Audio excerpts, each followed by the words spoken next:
Welcome to the On Deck podcast for all your baseball DFS needs with your superstar hosts, fantasy baseball experts, Casey, Bubba, and Bogman. On Deck podcast is sponsored by LineStar app, the #1 top-rated data and analytics tool for daily fantasy sports.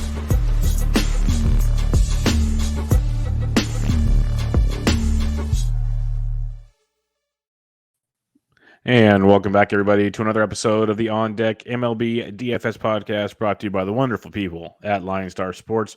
Make sure you check them out on Twitter at LineStar app and at LineStar MLB. And definitely download the app in the Google Play Store and the Apple App Store. You will not regret it.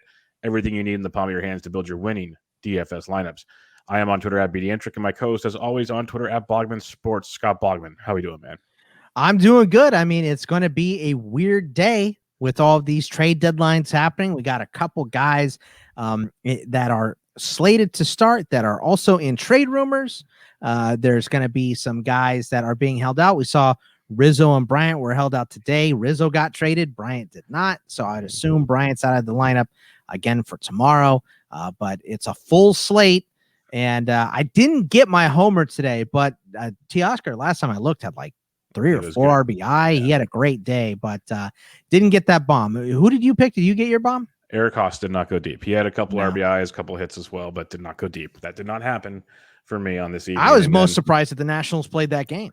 Both of them, yes. Yeah, yes, both. I was very surprised in that game, and it really made me angry because game 2 was Patrick Corbin. That's why I picked Andrew McCutchen to go the night before, and Andrew McCutchen went deep off of Patrick Corbin on Thursday. So that's always fun to watch that take place. But yeah, fun slate of action, a wild one.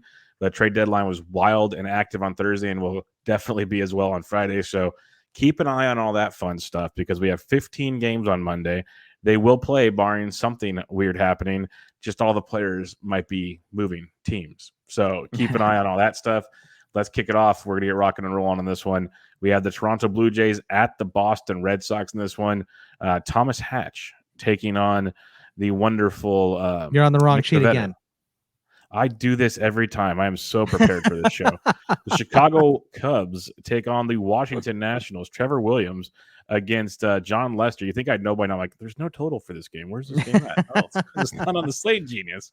Williams is 86 on DK, 68 on FanDuel. Lester 7K and 64. You got like pitchers in this one, or are we just stacking the Cubs if they have anybody left? Yeah, that's kind of the thing here. Is I honestly kind of like Williams. He's had a quality start last time out, but this is too big of a slate for him to be an option. So not really interested. I'll stick to bats here, and let's just go with bats we know will play. Bodie and Wisdom on the Cubs side. If Chirinos is in there, he's been good recently. Bell, Harrison, Soto, Parra. Don't see any of those guys moving for the Nationals, but you never know. So that's what I like out of that game. Yeah, it's going to be a very interesting one to see how it plays. The Nats are a lot cheaper on FanDuel and on DK because like Josh Harrison's all of a sudden 5,000 on DK. So that changes things a bit. But I like the Cubs side. You mentioned David Boat. Javi Baez will be there. Wilson Contreras should be there. Patrick Wisdom will be there. So you got some cheapies there as well. I would highly imagine Chris Bryant gets dealt. So you got that going for you. I could see an angle for Trevor Williams. He's just not going to go that deep in the game, so keep an eye on that one. But I go with some Cubs in this game against John Lester, or just sit back and see what happens. Maybe the lineups come out and they're just disastrous, and somehow Lester becomes a play because he's been like quasi-decent of late. I can't stomach it, but just saying it's going to be a weird slate. So just be prepared for anything right now.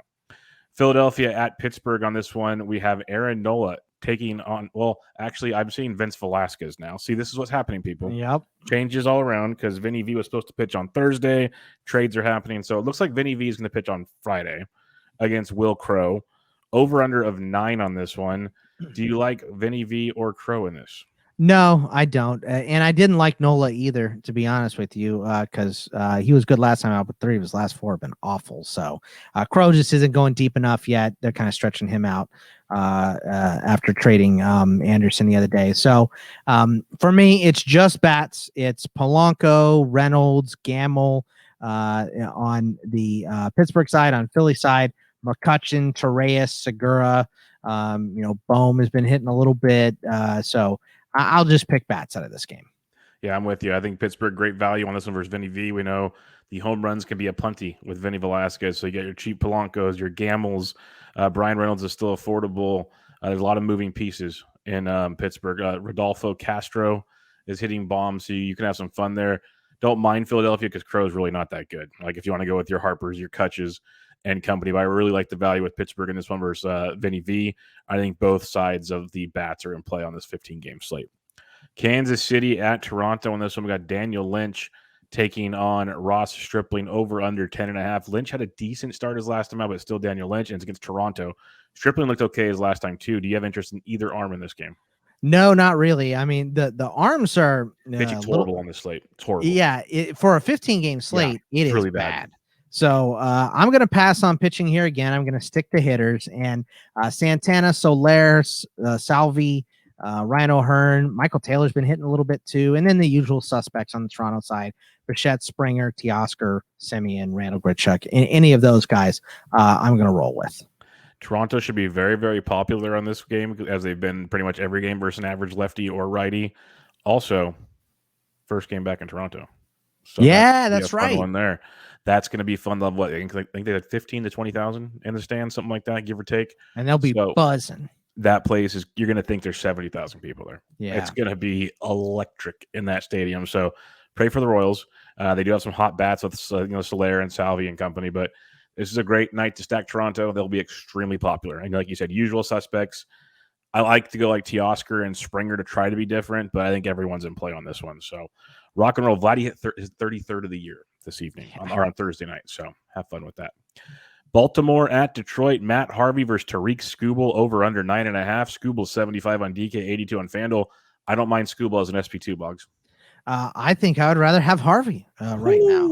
And look, no, but I'm not going to do it. And my note is I'm not brave enough to roll Harvey out there. Stones on the table, my friend. He's got 2 quality starts in a row, man, and it's Detroit. So I'm not talking bad about my Tigers. Yeah, I am. But I'm not saying I would do it. I'm saying I understand it. And Skubal has not been going deep. It's like 4 innings recently. So I'm going to pass on probably just both pitchers here because I'm not actually taking Harvey. And there's a little, Miggy who went deep. What was it, 494 or 496 today? Like he's creeping up there on number 500. He's 3 for 5 with a double against Harvey. And then your boy Haas, Grossman, Badu, Candelario, Castro, Derek Hill, all cheap options, all been hitting. Everyone outside of Haas is cheap. Then Mancini, Mullins, Ramon Urias hitting for Baltimore. So I'll probably stick to bats, but I get a Harvey play. I'm not brave enough to do it once again, but I understand it. I will go with Skubal because he's got the strikeout upside. Is he risky? Sure, but when he's on, he's very, very good. So I'll go with Skubal on the slate where pitching is I can't believe I'm going to bet on Matt Harvey right now, but you want to do a side bet? Something? Yeah. What do you got? I'll be in Arizona in October. I know you won't be there, but maybe you'll fly in. Are you flying in for the first pitch? No, I'm not. No, because I'll only be out there for like a month and a half. Let's do. I made this bet with the Welsh. I can't remember what it was, but it's like a end of the season. So this one, something annoying from Amazon for $20 or less, sent to the other person. Fair enough. So Skubal versus Harvey, DK points. Yes, DK points. Let's go. Deal. And the side note is I like the Tigers as a stack, obviously, but they're getting more expensive. They're not as cheap as they once were, which is kind of losing a little bit of their appeal. I'll be very honest, but Grossman's still very, very cheap. Badu's up there. Candelario's up there. Miggy's cheap, so you kind of mix and match and make it work, but I will always stack against Matt Harvey. Boston at Tampa Bay. In this one, we got Martin Perez versus Fleming. Perez is 82 on DK, 65 on FanDuel. Fleming 64 and 67. The Rays went off on Garrett Cole. Do you go back to those bats? Yeah, I'm going bats here. Another game with no pitchers. There's some PVB data against Perez as well. Nelson Cruz 9 for 30 with a double and 3 bombs. Mike Zunino 7 for 24 with 3 homers against Perez. Yandy Diaz is 5 for 17 with 2 doubles against him. And then Choi, Phillips, Lau, Meadows have been hitting on the Tampa Bay side. If you want to play Boston bats, Devers, Verdugo, Kike have all been hitting. So that's what I'd stick to in this game. Another just bats game. Yeah, another just bats game. I'm definitely on board with some Boston bats if you need them, but I kind of prefer the Tampa Bay side to be a little different. You mentioned Cruz, and hopefully Cruz plays. He's missed the last few games, but you can mix and match some other of those nice right-handed bats in that Tampa Bay lineup. So I think I'm going to go with some Tampa Bay bats in this one. If you want to bring it back with Boston, I got no problem, but definitely no pitching. And this one's a theme of the night. Cincinnati at the New York Mets. Sonny Gray, Carlos Carrasco over under 8.5. Gray's 92 on DK, 81 on FanDuel. Struggled his last time out. Cookie is making his debut, which is outstanding. He's 83 on DK, 87 on FanDuel. Not sure how deep he goes, so I'm probably passing on pitchers here as well. Yeah, I mean, like you said, it wasn't just the last start either. It's 2 starts in a row. Gray has been rocked. Carrasco first start off the IL, so I'm usually a pass there. I'm going to stick to that here. So another game that's just bats. We'll start getting into pitchers. We got some coming up, but Kevin Pillar 7 for 27 against Gray. Just a lot of experience there. 6 for 14 for Votto, one of the hottest hitters in baseball, 2 doubles and a bomb against Carrasco. Then Kyle Farmer, Jesse Winker, Stevenson, India, all hitting. Dude, Brandon Drury's like 8 for 10 this week, and he's basically free, 2,000. So if he's in the lineup, he's a good option. Pete Alonso, Jeff McNeil, Brandon Nimmo, John VR. I'm picking from bats today. Yeah, Nimmo's swinging it pretty well, and he comes at a nice discount tonight. I used Brandon Drury on Thursday going up against the lefty, so that was pretty nice as well. But I'll keep sticking with the Reds. I've been riding them, and like I say, it's Votto, India, and Winker is where I start. If you want to go deeper than that, you can. But I've been riding them pretty much every day, and they haven't really let me down a whole lot. So I'll keep going that direction. Votto is just nuclear hot right now, so it's hard to fade that train. New York Yankees at the Miami Marlins in this one. Jeter gets to see his boys, Jameson Taillon versus Zach Thompson, over under of 8. Taillon's 87 on DK, 79 on FanDuel. Thompson's 84 and 76. And I'll be honest, I'm not always fade Taillon guy, but he's looked decent enough this last time, and this is a beat-up Miami offense, Boggs. Yeah, that's what I was talking about. 3 out of his last 4 have been quality, and this is finally a pitcher to play in this slate, so I like it. This is a tough draw for Thompson, so I'm going to pass on him. But if you want to, Aguilar, 5 for 14 with a double and 2 homers. That's a 357 average against Taillon. Brett Anderson is hitting, not really any other Marlins. Maybe if you want to throw in Brinson, I guess maybe, but I think he might have got sent down today too. I can't remember, but Torres, Odor, Judge, Stanton, if Gallo's in the lineup, I mean, that new look Yankees lineup could be a lot of fun to play. Maybe Rizzo, you never know. Yeah. Yeah, that could be fun. There could be a lot to like there in New York. So this is why also when we're saying certain pitchers might become more viable or least viable, keep an eye on what lineups get released, because that's going to make things quite interesting as well. But I'm with you on Taillon for now. I think he's very strong. That Miami offense, Garrett Cooper's now out for the year. Chisholm's back pretty soon, so that would change things up. But right now that offense is bad, so I have no problem going to Taillon. Not in love with the Yankees bats because they're super inconsistent, but if you throw a Gallo and a Rizzo in there, makes things a lot more attractive. I'll be honest about that. Milwaukee at Atlanta on this one. We get Corbin Burns going up against Touki Toussaint.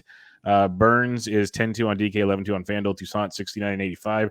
Toussaint's been great his first 2 starts. Burns, are they going to shorten his workload anytime soon? Big question. That's true. I would say Burns is he's in play until we see it. He's expensive though, so I understand not wanting him. Toussaint, I'm not usually one to jump on the bandwagon, but man, 10 strikeouts last time out was great to see. So he's cheap, 69 and 85, at least on DK, he's real cheap. So I'm in on Toussaint, which makes me kind of out on bats here. There's some hot bats in this game, though. I mean, Dansby Swanson is 3 for 3 against Burns with 2 homers, and he went yard on Thursday. So he's hot. So he's definitely an option. If you're not interested in these bats, I would say Austin Riley is probably another option too, because he just seems unstoppable right now. Tellez has been pretty good recently. Other than that, I'm kind of out on bats for this game. Yeah, I like both pitchers in this game also. I think Tukey's going to be extremely popular on DraftKings, like extremely popular. Yeah. And these Brewers bats are coming in swinging it well. Like Tellez was on fire, went deep again on Thursday. Look at his last week or so. He's been starting versus right-handed pitching, and he's got, I think, 3 home runs the last week. He's crushing the baseball. Colton Wong swinging it well. Adames. There's a lot to – even Low Kane's been okay his last few games back. Like this Brewers offense, I don't mind. They're very affordable on a slate with bad pitching if you just want to pay it for 2 pitchers. I think the Brewers bring the upside, also the upside of going against a very popular pitcher, so they'll come in low-owned as well. I'm not like saying go full Milwaukee Brewers on everything you do, but if you want to put a lineup or 2 out there, I could definitely see the appeal because Tukey's very good. He does have bouts of walks from time to time, which ruins things, and he's going to be extremely popular. So I'm good using him. Just want to mention Milwaukee makes for a very intriguing contrarian play on this slate. Seattle at Texas in this one. We got Logan Gilbert going up against Colby Allard. Gilbert 72 on DK, 88 on FanDuel. Allard 51 and 68. How much Logan Gilbert is too much? I'm thinking like 120%. Yeah, I mean, obviously, I'm in on Gilbert specifically against Texas.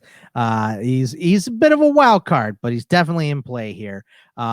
Seager 4 for 10 with 2 bombs against Allard. Toro has been insane since getting traded to the Mariners, and he's cheap, 31 and 25. If he's in the lineup, I'm giving him a look. France is in play as well. Not really interested in anyone on the Texas side, so I'll stick to Gilbert and Seager and Toro. Yeah, I will have a whole lot of Gilbert on this one. Love the Toro call, hitting everything right now. I think he might have a little chip on his shoulder for the Astros, quote unquote, giving up on him, so that'll make a big deal. Seager swinging it well. You know, Haniger's very inconsistent. Some of these other bats are too, but you don't have to full stack against Allard, but at least Toro and Seager are intriguing. I picked Toro over Seager. Love me some Logan Gilbert. Love him tonight. Cleveland at the Chicago White Sox. We just don't have totals on so many of these games. It's really disappointing to tell you. I mean, the lineups are just going to be insane tomorrow with the deadline. You got Mejia 5,800 on both sites. Lance Lynn 10-3 and 10-7. This Cleveland offense is getting worse and worse. It's hard not to go to Lance Lynn. Yeah, I mean, 4 quality starts in a row too. He had a little hiccup there before the break, but 4 quality starts in a row. Love him here. Mejia is a hard pass. So, I mean, if you want, you can go to Andrew Vaughn or Gavin Sheets or Cesar Hernandez if he's in the lineup playing his game for the White Sox. But I think mainly just Lance Lynn here. Yeah, big fan of Lance Lynn. I don't mind fading Mejia because I just don't think he's that good. The bat's been kind of cold for the White Sox, so I get it. But like you said, Cesar Hernandez making his debut potentially with the White Sox against his former team that quickly. Sheets and company. We just saw what Toro did, you know. Exactly. Take some value with the White Sox if you want. Otherwise, just stick with your Lance Lynn and carry on. Minnesota at St. Louis. We have Jose Barrios versus Wade LeBlanc. Of course, we have a total on this one at 8.5, even though Barrios probably won't be here. Right. But for now, Barrios is 81 on DK, 9,000 on FanDuel, LeBlanc 61 and 57. You just have to play Barrios if he's actually there at $8,100 on DK. It's just criminally too cheap. Yeah, I mean, we both don't think he's going to play because he's been in so many rumors. I mean, that's a deal that could get done overnight or early in the morning. So I'll pass on buying him for now. The reason why I might not is he's got like a couple more controllable years, I think, at least 1, if not 2. So they can be picky and trade him in the offseason if they want. Sure. So yeah. So why even throw him today? On. Yeah. Yeah. Well, because by the time this game happens, the deadline's over.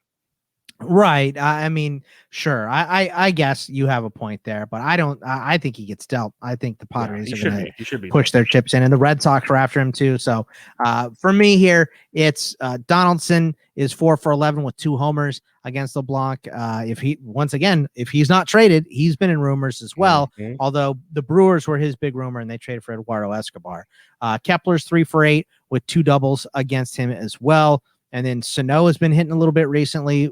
Polanco, Bader, and Carlson really the only Cardinals that have been hitting. So that's what I'm interested in this game. Not much. Yeah, if Barrios gets traded, which he should be, it'll probably be a bullpen game or some wonky, like maybe they call up the Uber driver. He might get the call. And, that's a real player, actually. Uber, right? Yeah. No, I blanked on his name. He wears the glasses. He pitched in the playoff game last year. He's a legit an Uber driver. Oh, okay. Yeah, but I think they call him up possibly, and that might make some more Cardinals bats intriguing, like you mentioned, Carlson and company. At worst, I do like Minnesota versus LeBlanc, especially Brent Rooker batting second from the right side of the plate with a lot of power, 32 on DK, 21 on FanDuel. Nice value for your offense right there. Oakland at the Los Angeles Angels of Anaheim. Chris Bassett, Patrick Sandoval over under 8.5 on this one. Bassett's 96 on DK, 94 on FanDuel. Sandoval 88 on both sides. I like both pitchers here, Bugs. Dobnak, by the way, is that's the one, correct, Randy? Who you were thinking of? Both pitchers. Bassett, not his best recently, but he has 2 starts against the Angels so far this year. 16 and 2/3 innings, 2 earned runs. That's a 1.08 ERA. 17-2 strikeout to walk. So he's been great against this Angels lineup. Sandoval coming off the no-hit bid. Usually we like to not play these guys here, but I kind of like him here. He's been good recently, and there's not a ton of pitchers to pick through, like we said. So he's in play at least. I think he's right on the borderline at that price. There is some PVB data here against Bassett. 7 for 18 for Fletcher with 3 doubles. 5 for 17 for Upton with a double. 4 for 5 for Canna against Sandoval with a triple and a double. And then there are some decent bats on both sides here. Ohtani, Mayfield have been pretty good for the Angels. On the A's side, Marte, Chapman, Andrus been hitting, and he's always cheap. And Laureano is actually a good deal on FanDuel and not a good deal on DK. So interested in those bats. Yeah, I just want the pitchers in this one. I'm going to kind of fade the bats and think the pitchers do their job. A 15-game slate, I'll be picky, but I prefer Sandoval for the value over Bassett. But I think both are very, very much in play, and see where that takes us. Sandoval's been great, so I wonder how popular he'll be at $8,800, but could be another great spot for him at home against the Oakland Athletics. Dodgers at the D-backs. Gonsolin, Gallen over under of 9. Gonsolin 79 and 73. Gallen 95 and 72. Any interest in either arm in this one? A little bit on Gonsolin. It's a good draw against Arizona, just a team that's trading away everybody. Gallen smashed last time out. I just don't trust him yet. I just want Gallen to get to the offseason and rest. He's had a weird year. Remember, he broke his arm that last week of spring training, came back, went back on the IL, all that stuff. But for me, it's Gonsolin. Not really interested in too many bats. Maybe Pollock, Muncy, Varsho has been hitting a little bit. Nick Ahmed is 3 for 8 with a double at 375 against Gonsolin. Maybe you want to play him. Pavin's been hitting a little bit, 34 and 27. But mainly for me, it's just Gonsolin here. Yeah, Gonsolin needs to get rid of those walks, and I'll be much more confident. But it is a good spot there versus Arizona, who might trade some more guys on Friday. So that can make things really, really appealing. Otherwise, I'm just going to kind of pass on this game as well. I'm trying to narrow down this ugly 15-game slate because there's going to be this chaos ensuing. But we'll see what the Dodgers do. They could explode against anybody, but I think I'll probably pass on this game for the most part as well. Couple more games to go for you tonight. One real quick thing, if you could give us a rate and review on iTunes, we'd really, really appreciate it. It would help the podcast out a ton. And also go check out the LineStar YouTube channel so you can see us, our beautiful mugs, 5 days a week breaking down your MLB DFS action over at the LineStar YouTube channel. Subscribe, like, and share the good stuff there. Houston Astros at the San Francisco Giants. We have Framber Valdez versus Kevin Gausman over under 7.5. Valdez 81 and 92, Gausman 94 and 10-2, both coming off rocky starts. Bogman, do you go back to either one of them? I could go back to Gausman, but his last 2 starts, I don't think. You know what? I don't think either of these guys are going to be worth their price, so I probably won't.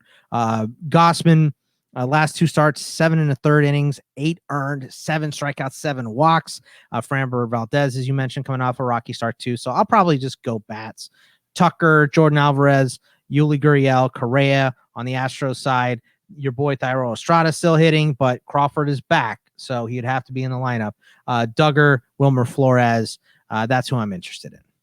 Yeah, I think Framber on DK at 81 is intriguing. He's just got the walk problems. It's always been his problem in his career. If he limits the walks, he'll be very good. Giants can work a walk, so it's one of those games you probably just watch, and hopefully it's a good game, which it should be. The Astros bats are really good. If you want to go Gausman, I'm good with that because he'll come in super low owned. But for the most part, it's another game where I'm just kind of like, you know what? Either take a pitcher or just kind of watch type situation. I'm kind of off the bats on this one, which could be a detriment because both these offenses we know can explode at any moment. But like, look at the Giants game today, 5-0 against the Dodgers. Yeah. 2 good offenses. Like, it just has a weird feel like that where that's not going to win you any tournaments on a 15-game slate. Colorado at San Diego wraps up our 15-game slate of action. John Gray versus Ryan Weathers, if John Gray is there. Over under of 8 on this one. Gray's 8,000, 8,400. Weathers 66 and 7,000. Interest in either one of these guys? I mean, I wouldn't be interested even if John Gray was playing. So, I like John Gray, just not against San Diego right now. So I'll stick to bats here. Cronenworth 5 for 10 against Gray if he plays once again. 500 average with 2 triples against him. Will Myers is 14 for 39 against Weathers with 4 doubles and 3 homers. 9 for 30 for Machado with 3 homers and a double. Tatis, Profar, Adam Frazier, Carantini has been hitting recently. And on the Colorado side, not much. Brendan Rodgers maybe. Tapia if he's there. Blackman if he's not traded. I think he's difficult contract to trade. Sam Hilliard maybe, but mainly just San Diego bats. Yeah, I like the San Diego bats for sure. Weathers can go deep enough in the games to use him, but I'm very, very intrigued by these San Diego bats because if Gray gets traded, which he should, I don't know what scrub they're going to throw out there, but it's going to be freaking glorious. So I'm really looking forward to playing some of the Padres bats to wrap up the wonderful 15-game slate. And before we give the funnest part of the show, most fun, all the fun stuff and things, Bogman, who are your top pitchers on this slate? Yeah, I mean, I like Corbin Burns a little bit, Lynn probably the most, then Tyon and Bassett, and then secondary options of Sandoval, Gonsolin, Logan Gilbert, Toussaint, and way under them, Matt Harvey. I'll go with Lance Lynn. I can see the Burns if you're good with him going normal distance. Gossman, like we talked about, sure. But then Sandoval and Tyon would be my other guys there. When you go below the 8K range, it'd be Barrios if he pitches for St. Louis. I just don't see it happening, but I would love Barrios at that price point. And then Tariq Skubal and Logan Gilbert. I want all the Logan Gilbert on this slate. So that's where I'm sitting right now. Who are you stacking up tonight? For stacks, there's some decent ones, obviously, here, since we don't like a lot of the pitchers. Baltimore at Detroit, Detroit at Baltimore, either side, I think you can do. Boston against Tampa Bay, Seattle against Texas, White Sox against Cleveland, Minnesota against St. Louis, and probably San Diego against whoever Colorado throws out, Gray or whoever. Yeah, the Philadelphia and Pittsburgh side of things are both in play with Vinny V and Crow on the bumps. You can go that direction. We'd love Toronto. Toronto's probably one of the best ones on the slate. Detroit versus Harvey, like that one quite a bit. Tampa Bay, Boston's intriguing as well, depending on how those lineups pencil out. And then there's kind of a break in the action. And then I like Chicago versus Cleveland. That's another one. Minnesota a little bit versus LeBlanc, kind of in on that one. And then San Diego to wrap up the evening is a big, big spot tonight. What else is a big, big spot is when you follow LineStar on Twitter at LineStar app. They tweet out all kinds of good stuff and things, lineups, home runs, everything, news, breaking news, all the fun stuff. They also tweet out the home run calls of the day from Bogman, myself, and Ryan Humphreys. And if you retweet those home run calls of the day, 3 lucky retweeters get paired with each of us. And if our home run call goes deep, you win some free swag. It's been a pretty swagalicious week, I'll be honest. There's been almost at least one a night, if not 2. Some nights made it an average of over 1 a night. So Bogman, to wrap up the week, Friday, July 30th, who's your home run call of the day? Give me Manny Machado against Colorado. Whoever they throw out, if it's Gray or whoever. Manny Machado. I was looking at Padres. I was thinking Padres. I'll go elsewhere to be a little different on this slate. And I am going to go to the Chicago White Sox. And I'm going to go to Cesar Hernandez versus Old Team. We're going to have some fun with this one. I'm going to make it a little different here and go Cesar Hernandez versus the Cleveland Indians now. Or the Guardians, I should say. And have some fun with that. So have fun this weekend. Enjoy. Get the home run calls. Have a fun and safe weekend doing whatever you do. Make sure you follow LineStar again on Twitter at LineStar app and at LineStar MLB. And download the app in the Apple App Store and the Google Play Store. I'm on Twitter at BDentrick, Bogman at Bogman Sports. You guys have a good one. We'll be back with you guys on Monday. See you later. See you on Monday.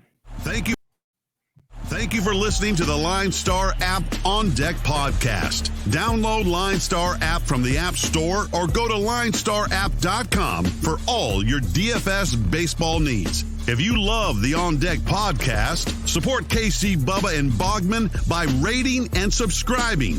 Good luck.